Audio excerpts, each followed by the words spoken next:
In this video, I'll guide you through how to use Protonmail Inbox. If you're new to Protonmail or you've just switched over from another email provider, this walkthrough will help you feel comfortable navigating your inbox, opening messages, and managing them in a clean, organized way.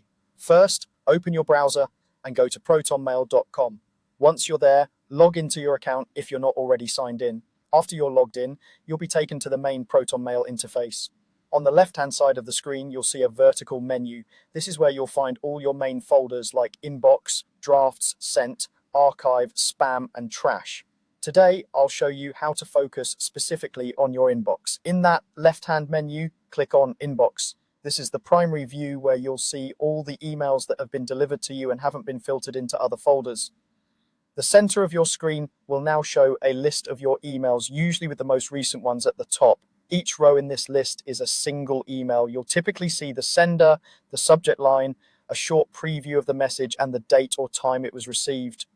Unread emails are often highlighted or shown in bold, making them easy to spot.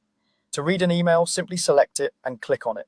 When you do this, the full content of the message will open, usually on the right side or in a full view, depending on your layout settings. Here you can read the entire message, see any attachments, and use options like reply, reply all, or forward. Take a moment to get used to how messages open and where the controls appear, since that will make everyday use much smoother.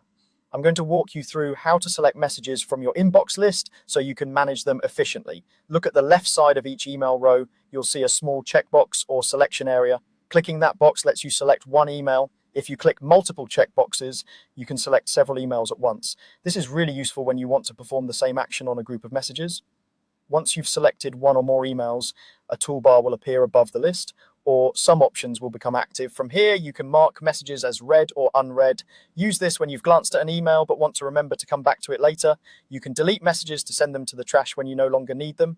If you want to clean up your inbox but still keep messages for reference, choose Move to Archive to store them without deleting. If you notice spam or junk, you can move messages to spam. This not only clears them out of your inbox, but also helps Protonmail learn which senders you don't trust. You'll also see a Move to option, which lets you move selected emails into different folders you've created, helping you organize by project, person, or topic. You can also label messages, which is another way to categorize and find them later, even if they stay in your inbox. Finally, there's snooze. When you snooze an email, it temporarily disappears from your inbox and then comes back at a time you choose, acting like a reminder so you can handle it when it's more convenient. By using these options regularly, your Protonmail inbox will stay tidy and you'll find it much easier to keep track of important conversations.